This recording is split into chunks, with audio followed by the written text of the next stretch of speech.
Buenas tardes, soy Maritza Aranguren, coordinadora de eventos internacionales del campus universitario Uniacademia en Colombia. Nuevamente les doy la bienvenida a nuestro segundo ciclo virtual de conferencias jurídicas internacionales. Uniacademia, con el auspicio de Leyer, tenemos el gusto de presentar a la abogada María Cristina Pinto Alencastro, quien disertará el tema La cientificidad de la prueba en los procesos judiciales.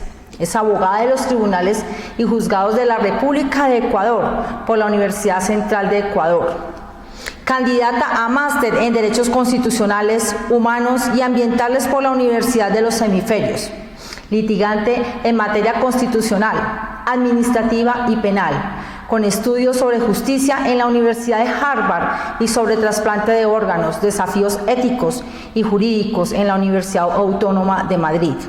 Con experiencia en el sector público y privado.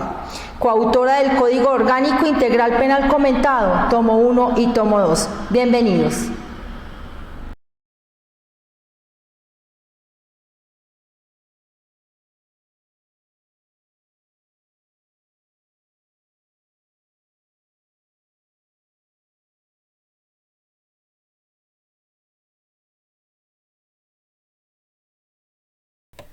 Hola a todos, buenas tardes, qué gusto poder compartir con ustedes este día.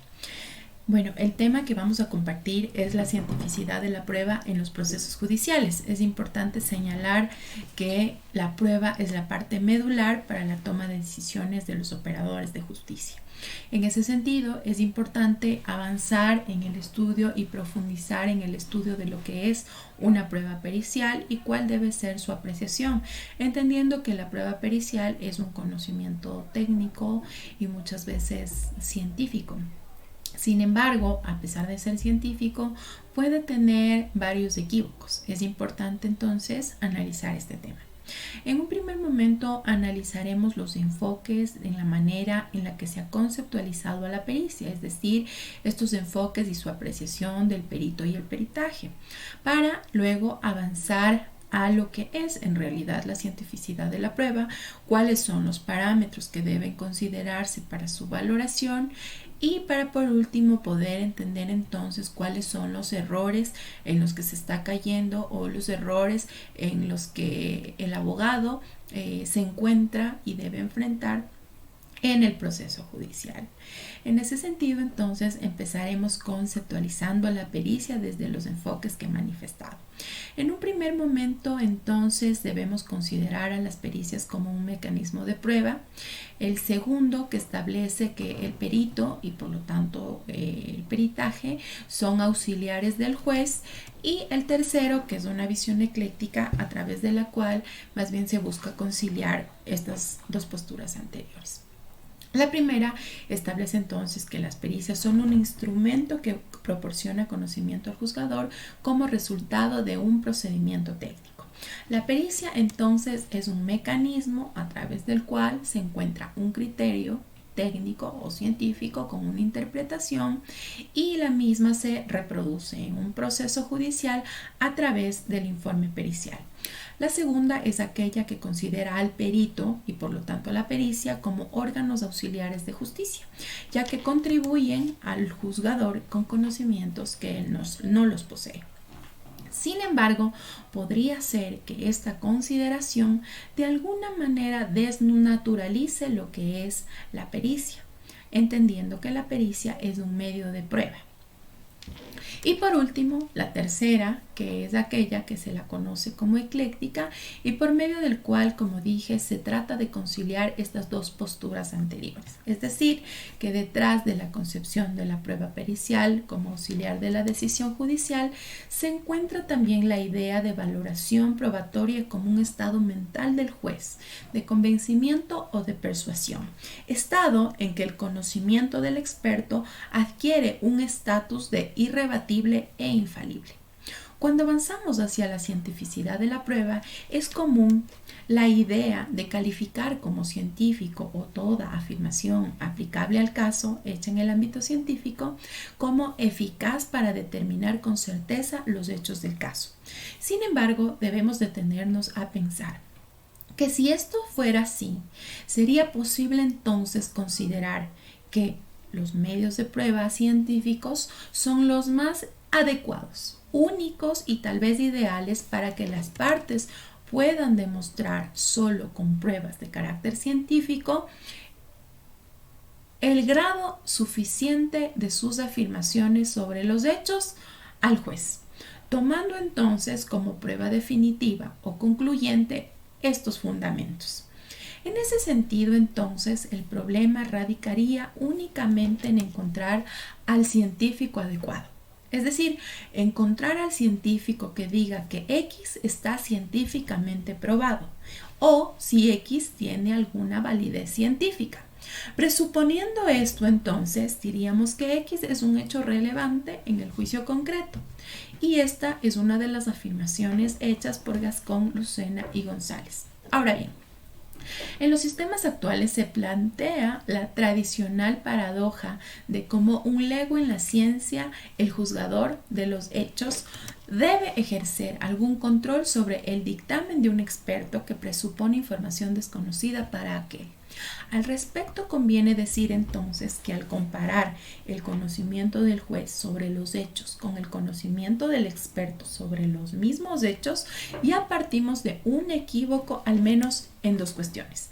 La primera respecta al estado epistémico, es decir, en un principio de racionalidad aplicable a conceptos tales como conocimiento, justificación, opinión fundada. Al menos al juez no le exigimos un conocimiento, sino más bien la justificación para darle valor. ¿A qué? A las afirmaciones hechas en la pericia por el experto. Otra de las circunstancias ante las que nos encontramos es aquella que alude a los hechos, tanto el objeto como el contenido del estado epistémico en la que se refieren podría ser distinto. Es decir, el conocimiento del juez sería sobre enunciados fácticos concretos que se presentan en un proceso judicial concreto, mientras que el contenido de la prueba aportada por un científico no es sobre los hechos concretos del caso, sino sobre parte de estos. Ahora bien, debemos preguntarnos entonces cuál es la ciencia y cuál es la no ciencia, porque para la comunidad científica ha habido una discusión importante en la historia, es decir, cuáles son aquellas ramas que pueden ser consideradas científicas o cuál es el factor que determina este entendimiento o la diferenciación de estas ramas. En la filosofía de la ciencia se conoce como el problema de la demarcación, es decir, a este problema le corresponde establecer un criterio preciso para distinguir a la ciencia de aquellas que son únicamente creencias, conocimientos, actividades y otras que no lo son. Existe también la versión epistemológica, es aquella que nos lleva a distinguir entre conocimiento y mera opinión, sosteniendo entonces que la filosofía occidental desde finales de la Edad Media y el Renacimiento la estableció como uno de los puntos de referencia al conocimiento científico, considerado entonces como el saber genuino. Para Aristóteles, la ciencia buscaba las causas últimas de los fenómenos y emplearía demostraciones lógicas e identificaría los universales implícitos en los particulares. La versión semántica, mientras tanto, es la tradición moderna. En cambio, solo aquí se compromete con cierta comprobación potencial una afirmación que puede ser potencialmente probada, aun cuando ésta no se la hubiera sometido a ninguna prueba o incluso si ésta ha sido sometida a tales pruebas y no las pasó, aún puede ser así considerada como científica.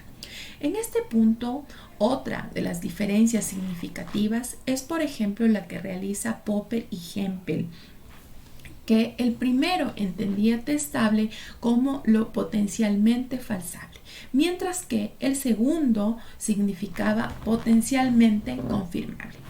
Sin duda, es indispensable controlar judicialmente la calidad de las pruebas que se presentan y que se usan en un proceso judicial. Lo que respecta a las llamadas pruebas científicas, como hemos visto, su cientificidad no satisface necesariamente este objetivo. La cientificidad, dependiendo de cómo se entienda, podría dar pautas para averiguar la fiabilidad de las pruebas, pero hay que insistir que cientificidad y fiabilidad no son términos que coexisten. La cientificidad no asegura la fiabilidad de los conocimientos presentados como tales. Una cosa es identificar a la ciencia y otra es el grado de fiabilidad de las afirmaciones científicas. Aquí debemos avanzar y reconocer lo que ha manifestado el profesor Rodolfo Vigo. Él ha dicho que cuando hablamos de pericias nos referimos al perito y aquí debemos formularnos las siguientes interrogantes. ¿Entre peritos de la misma materia existe el mismo estatus? ¿Se considera el estado y la actualidad del instrumental tecnológico que tienen los peritos? ¿La ignorancia o el autismo del juez conspira en contra para descubrir la verdad? Todas estas interrogantes que ha manifestado el profesor Rodolfo Vigo nos permiten entender justamente la importancia de la pericia como uno de los elementos probatorios en un proceso judicial.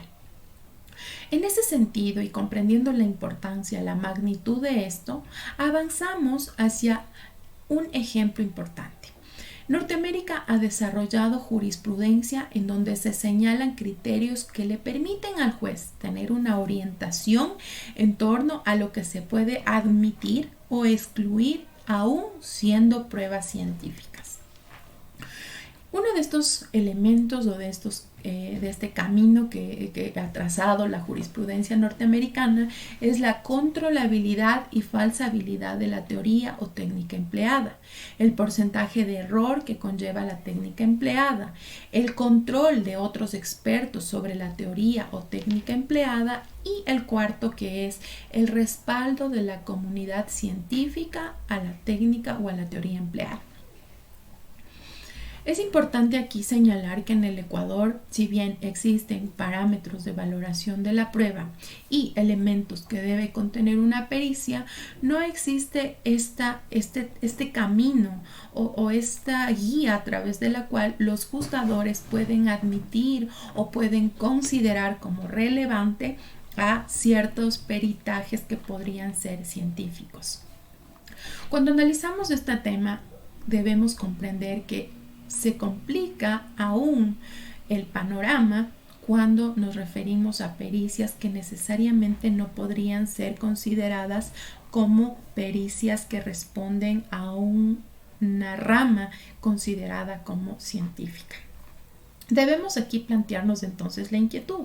Creemos y romper el criterio de que cuando estamos hablando de una prueba científica, pensamos que esa nos da la certeza y que esa prueba es suficiente.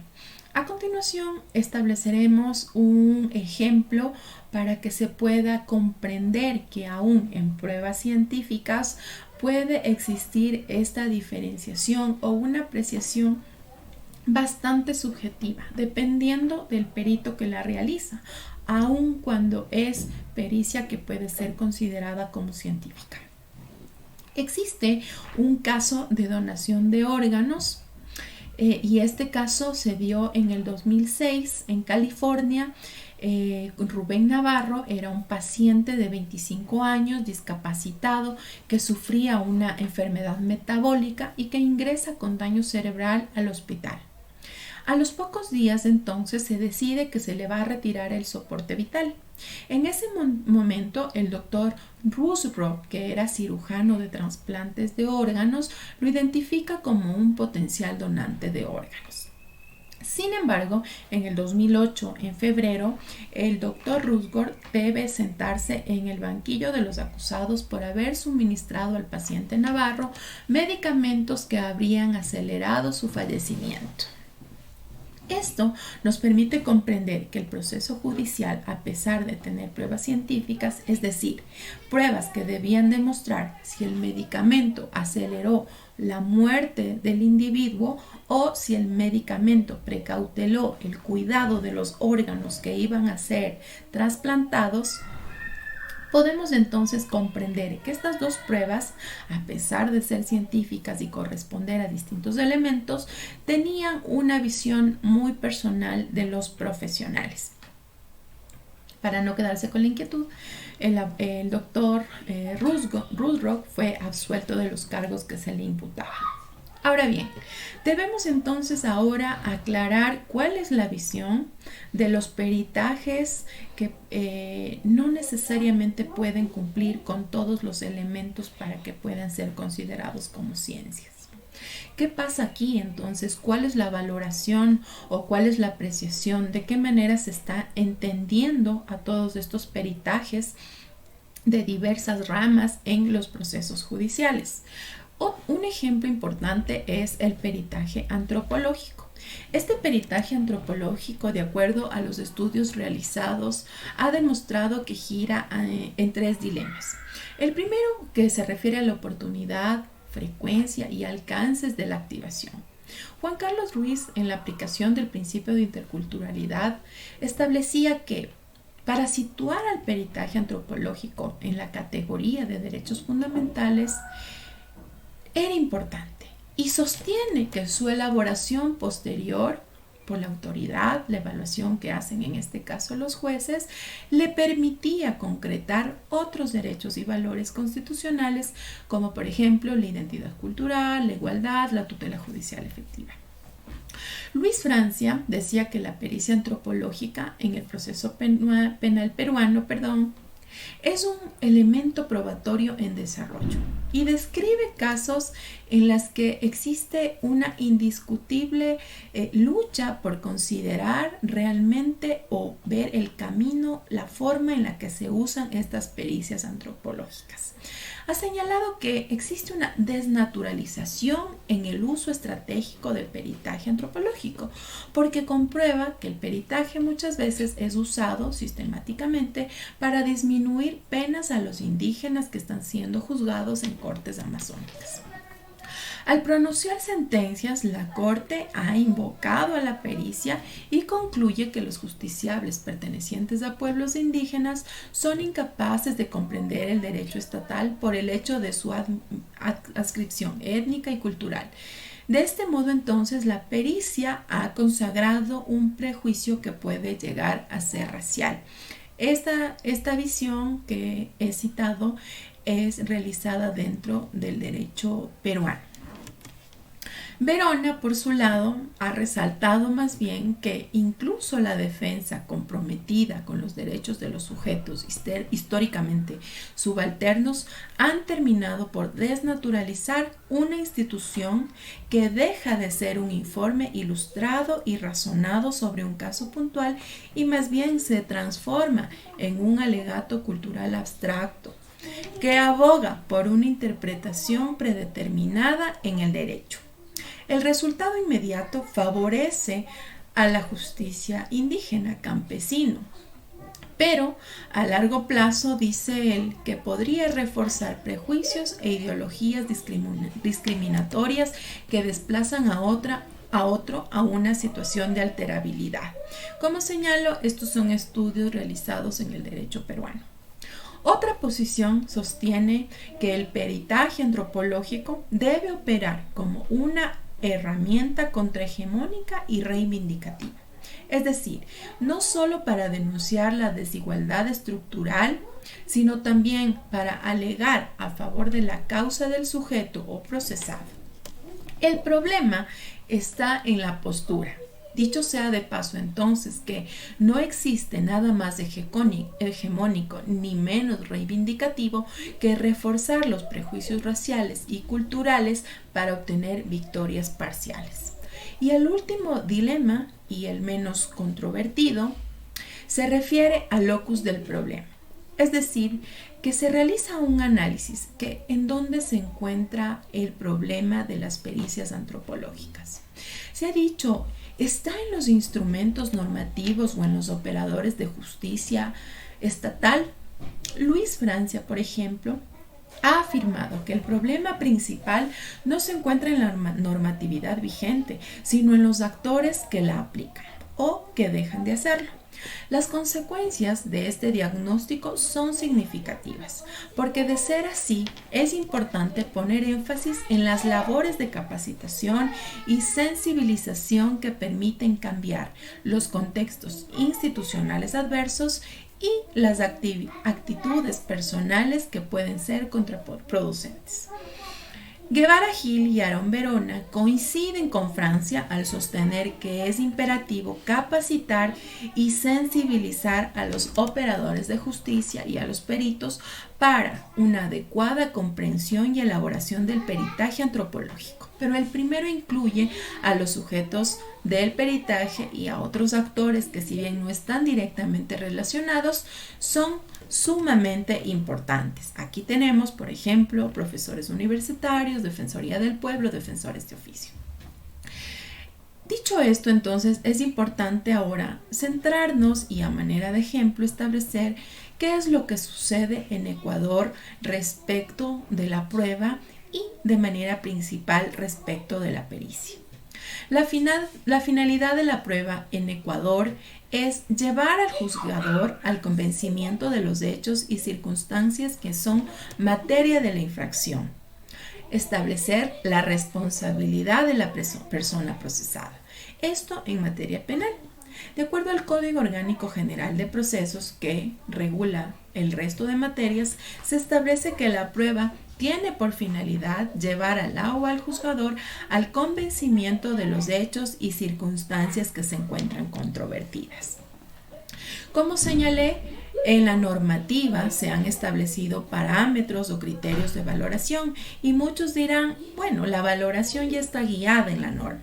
Pero cuando nosotros hemos ya comprendido los problemas o el enfrentamiento que pueden tener las pericias, aun cuando sean científicas, nos debemos abrir una puerta hacia lo que le hace falta a la normativa, a lo que se debe desarrollar y que por supuesto le permitirá tener al juzgador más instrumentos o una guía adecuada para que pueda realizar de mejor manera esta valoración. El Código Orgánico General de Procesos ha señalado que la valoración de la prueba se debe hacer teniendo en cuenta la legalidad, la autenticidad y otros factores. En materia penal también se debe considerar el sometimiento, la forma en la que esta prueba se rige a la cadena de custodia, también el grado actual de principios en los que se fundamentan los informes periciales. Cuando revisamos la norma, se nos detalla un listado, por decir de alguna manera, o requisitos de lo que debe contener el informe pericial. Y nos señala de la siguiente manera. Me permito señalarles estos artículos que corresponden a la legislación ecuatoriana para que ustedes puedan ir aterrizando todo lo que se ha dicho de manera anterior respecto de la normativa en cada uno de sus sistemas.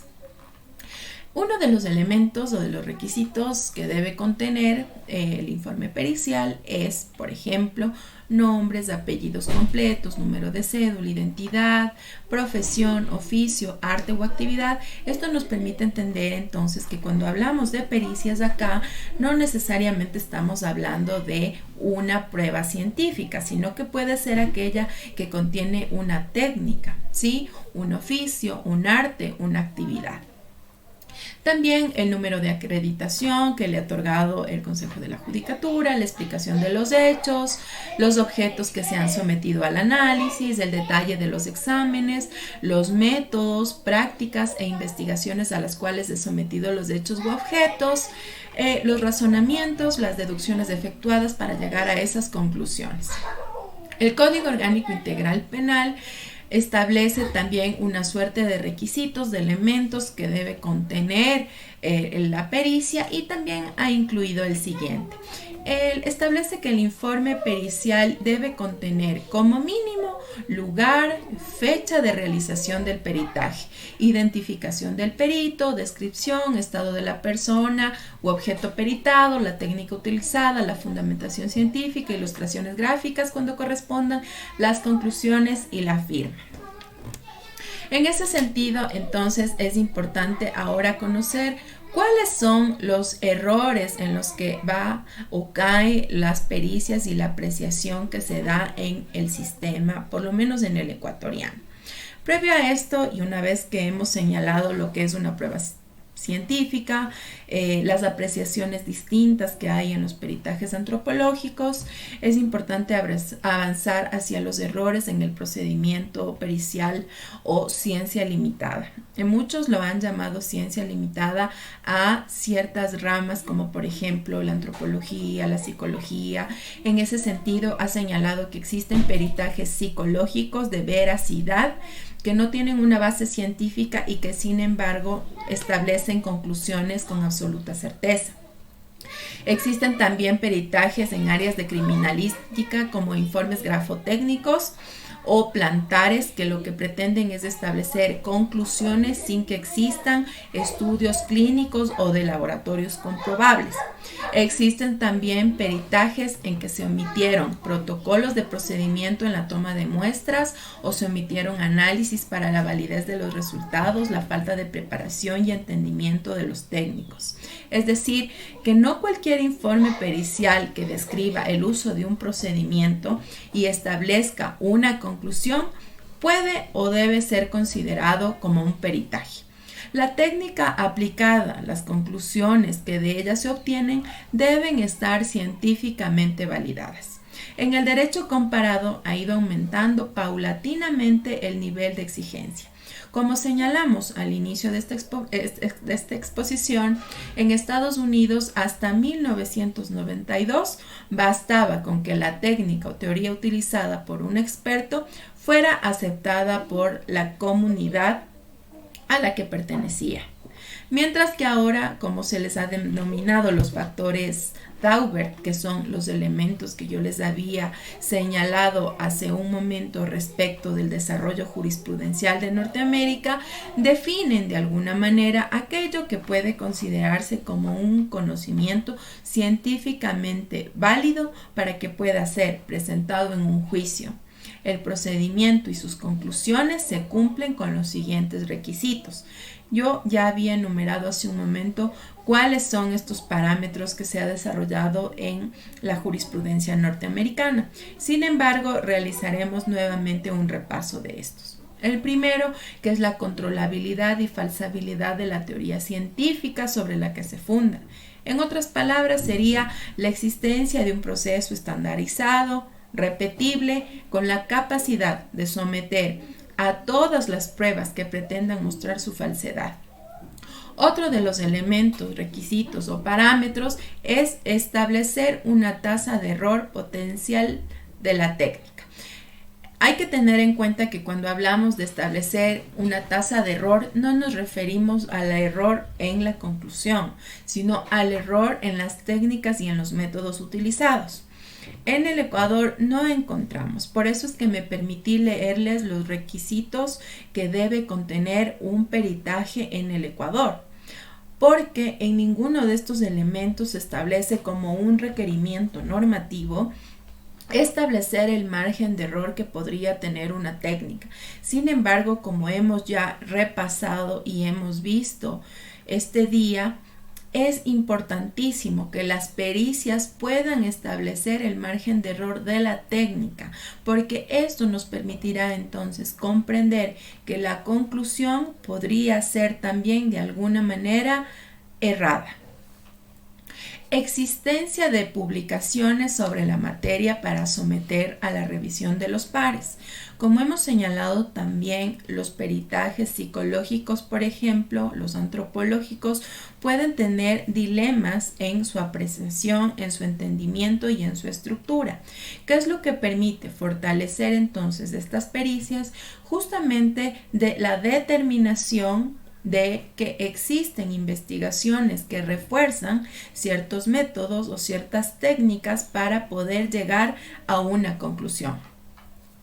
También, y el último elemento, es la existencia de un consenso general en la comunidad científica de referencia, es decir, que debe haber una aceptación a nivel científico, de la comunidad científica de la técnica que yo estoy utilizando. Ese es otro de los factores importantes. Por ejemplo, en las pericias psicológicas puede ser que una corriente maneje dentro de la metodología y de la técnica test proyectivos y otros test objetivos. Esta determinación permitirá comprender si el método aplicado ha sido o no el adecuado. Muchas veces nos centramos únicamente en la conclusión y estos factores Daubert nos permiten entender que lo más importante para llegar a la conclusión ha sido el camino que se ha debido recorrer, es decir, cuál es la técnica que se ha debido recorrer, la metodología para poder llegar a esa conclusión. ¿Por qué es importante esta determinación de requisitos? Porque es necesario que los países avancen respecto de estos análisis, tal vez a nivel normativo o tal vez a nivel jurisprudencial, porque como he señalado a lo largo de la exposición, esto es uno de los factores importantes para la toma de decisiones. Recordemos que el juzgador conoce los hechos y que el perito conoce una parte de todos estos hechos y que el juzgador va a justificar después de la valoración por qué una pericia, científica o no, puede ser un elemento relevante para tomar una decisión. Este entendimiento nos permite comprender y colocarnos en el ejercicio que hace el juzgador. El juzgador, para llegar a tomar una decisión, tiene muchos caminos. Sin embargo, realiza entre tantos de estos caminos y de estas posibilidades, uno de los elementos o de las actividades que él va a realizar es un ejercicio lógico. Este ejercicio lógico le permite, en primer momento, establecer una premisa mayor, una premisa menor y llegar a una conclusión. Sin embargo, debemos recordar qué pasa si es que la premisa mayor es probable, es decir, no es la premisa que debía estructurarse, pues evidentemente tendremos una conclusión probable también. Entonces, la prueba pericial es sumamente importante en el proceso judicial en cualquier rama, toda vez que le permitirá al juzgador estructurar de manera adecuada las premisas para que pueda realizar este ejercicio lógico y llegar a una conclusión. Respecto de los peritajes, también es importante señalar que en la práctica existen caminos para valorar la metodología o la técnica que se ha aplicado. Por ejemplo, se puede solicitar metaperitajes, que es la pericia que se realiza al peritaje que ya fue elaborado con la finalidad de verificar si es que el mismo se ha realizado de manera eficiente, es decir, si es que se ha aplicado la metodología correcta, si es que la técnica adecuada es la correcta y si es que la conclusión es pertinente, es decir, puede ser que la metodología, la técnica esté bien aplicada, pero que la conclusión no sea la que debía haber resultado. Estos metaperitajes permiten entonces realizar una valoración profesional por parte de otro profesional al perito que ha realizado esa pericia. Sin embargo, hay que recordar que no en todos los procesos judiciales esto puede ser viable. Puede ser que el abogado tome el caso cuando ya no tiene tiempo de solicitar un metaperitaje, cuando ya no tiene tiempo de solicitar otra pericia.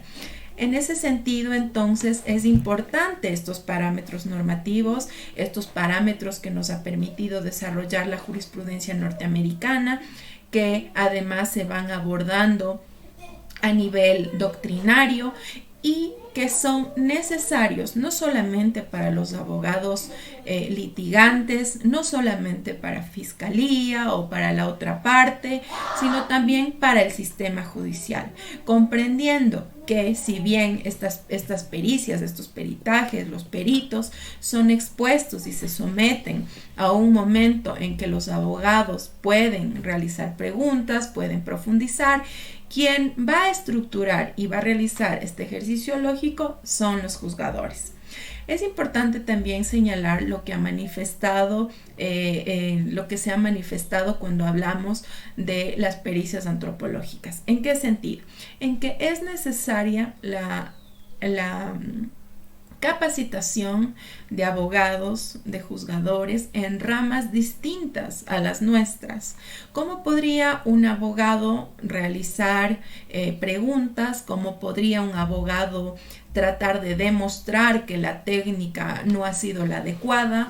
O que si la técnica aplicada o la metodología es la adecuada, la conclusión no lo es, si es que no se va educando y formando en materias que no son de su dominio. En ese sentido, entonces, debemos recordar a Rodolfo Vigo, que él manifestaba que muchas veces estamos en las manos del juez, y él decía, dependemos de la ignorancia del juez. Esto entonces nos pone un reto importante para que se pueda ir capacitando a todos quienes son parte del proceso judicial, sobre todo a los operadores de justicia, que son quienes valorarán esta prueba, que son quienes deben conocer esta diferenciación en el peritaje, es decir, aquellos que pueden dar conclusiones científicamente válidas, aquellas que pueden estar en un rango de conocimiento, de creencia, pero que no pueden alcanzar un nivel científico, cuáles son los márgenes de error en la metodología, cuáles son los métodos que se están aplicando no solo aquí en Ecuador, sino también en otros países, y cuál es la aceptación que tienen en otros países respecto de esta metodología. Es decir, solo ahí podremos entonces avanzar respecto de la prueba y del manejo adecuado en los procesos judiciales. Este manejo adecuado debe ser fluido por parte de los abogados, y por eso es que yo digo la capacitación no le corresponde únicamente a los operadores, si bien es importante, necesaria, trascendental, también nos corresponde a los abogados conocer cuáles son los métodos que aplica un trabajador social, que aplica un antropólogo, un sociólogo, que aplica un psicólogo, con la finalidad de justamente evidenciar los errores que podrían generarse en las pericias para un manejo adecuado en el procedimiento judicial. Es importante también hacer énfasis en la valoración, que si bien se encuentra en la norma, se podría ir desarrollando, y que ha desarrollado la doctrina, y que, como vemos, existen estudios, existe profundización respecto del peritaje, comprendiendo la importancia justamente de lo que esto significa. No nos olvidemos entonces de las resoluciones judiciales, que, como decíamos al inicio, la diferencia o las circunstancias diversas entre el peritaje y el juez es que el uno conoce sobre los hechos del caso concreto y el peritaje sobre un hecho específico. Si bien el peritaje puede tener elementos científicos, el juzgador lo que va a hacer es justificar su decisión respecto de los elementos que ha podido conocer. Es por esto entonces que es necesario que se maneje de manera adecuada la metodología, la técnica que están aplicando los peritos en todos sus exámenes, en sus informes. Cuáles podrían ser los márgenes de error y, por supuesto, la falsabilidad o la comprobabilidad de ciertos métodos para poder llegar a una conclusión. En ese sentido, entonces, podemos comprender la importancia de todo esto que hemos señalado para que el juez en su resolución pueda establecer dos cosas importantes. El primero, desde una órbita dialéctica, es decir, de manera precisa, cuáles son los elementos que los ha tomado y que le han permitido tomar la decisión, y desde una órbita retórica en la que permita convencer a las partes que esa decisión ha sido la adecuada. Y no solo a las partes, sino también a los operadores de justicia jerárquicamente superiores, porque tenemos recursos. Es entonces en estas resoluciones judiciales en donde vamos a verificar justamente que se haya cubierto todo este razonamiento que va a realizar el juzgador, el razonamiento, el ejercicio lógico y la forma en la que ha ido traduciendo los hechos y los ha unido respecto de la prueba para poder llegar a una conclusión. Cuando hablamos de resolución judicial, nos referimos a un discurso en realidad, que como he dicho, tiene dos elementos importantes. El dialéctico, en donde se demostrará todo lo que ha obrado del proceso, la prueba pericial, la apreciación que se ha hecho de esta, y estamos también en el enfoque retórico, es decir, en esta parte en la que se debe convencer de que la decisión tomada es la adecuada, que la decisión se encuentra debidamente justificada. Porque recordemos que este resultado final no es únicamente para las partes, ni es únicamente para que luego de un recurso al juez, a los tribunales les den la razón, sino que también es un termómetro para que la sociedad pueda conocer cómo están resolviendo nuestros jueces. Debemos entonces ahí recordar que la resolución judicial nos permite conocer el mecanismo que están utilizando los jueces, cómo están valorando la prueba, cómo están fundamentando, cuál es la formación que ellos tienen, a qué rama o a qué escuela del pensamiento ellos hacen referencia, cuál es la técnica o los métodos que ellos están utilizando para poder llegar a una conclusión. Cuando entendemos entonces todo este espectro, vemos la importancia de la prueba pericial, de la prueba científica en los procesos judiciales.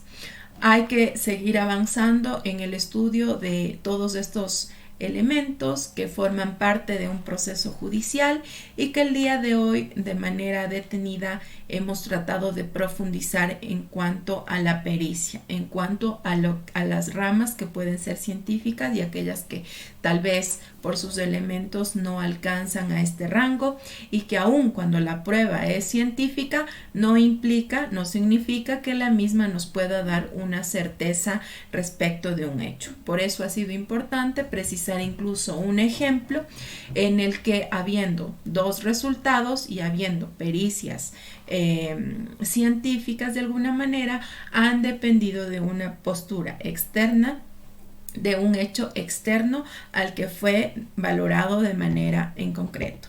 Se ha revisado también la apreciación de las pericias antropológicas desde distintas ópticas o los dilemas que estas pericias han generado.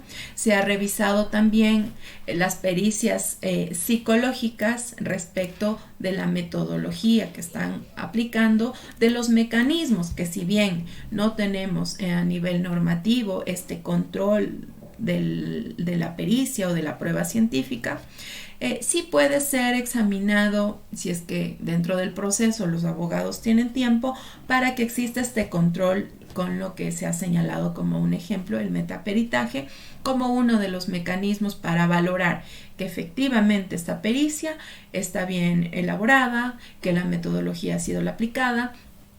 No olvidarnos y hacer énfasis en lo que se ha señalado desde un inicio, y es que lo más importante de la prueba científica, de la pericia, es el camino. Si es que la técnica, la metodología está mal aplicada, si no tiene una aceptación a nivel internacional por parte de la comunidad internacional, si no han existido publicaciones que refuercen esta metodología, si no se ha expuesto los márgenes de error que estas pueden tener, si es que de repente no existe un proceso estandarizado, repetible, que permita tener la capacidad de someter a la prueba y demostrar si existe una falsabilidad o no, pues entonces nos encontraremos ante pruebas que evidentemente su conclusión no es la más adecuada. Importante romper el esquema y la costumbre de pensar que porque es una prueba pericial tiene certeza. Como hemos visto, en la prueba científica existe contradicción, mucho más en aquella prueba pericial que no necesariamente responde a una ciencia, y que, como he señalado, por ejemplo, en Ecuador, las pericias pueden ser también hechas no solo por profesionales, sino también por técnicos, por aquellos que tienen cierta habilidad en su rama, oficio o arte. Porque dependiendo de esto también nos encontraremos en un proceso distinto, ¿no? Pero lo importante y de manera general es conocer sobre todo que no cualquier informe pericial que describe un procedimiento, que establece una conclusión, puede ser considerado un peritaje. Esos son temas en los que se debe ir trabajando y avanzando a nivel Ecuador, y que ustedes pueden ir aterrizando en sus sistemas de acuerdo a la normativa, a la jurisprudencia, a la doctrina, y también respecto de la sociedad en la que nos encontramos. Por eso es que yo había citado estos dilemas que pueden darse en distintos sectores y que sobre todo son necesarios para la apreciación adecuada de la prueba dentro de un procedimiento judicial. No nos olvidemos de revisar entonces estos factores Daubert que nos permiten marcar el camino para valorar prueba, y si es que muchos pues no son jueces, estos les permitirán manejar de manera adecuada aquella prueba en un proceso judicial, con la finalidad que, como dije, se pueda hacer por parte de los operadores de justicia un ejercicio lógico de manera adecuada. No olvidemos que una premisa mal estructurada evidentemente nos llevará a una conclusión errada, por lo que es importante todo este ejercicio y este conocimiento. Y por último, para concluir y despedirme, enviar a todos un saludo caluroso, un abrazo fraterno.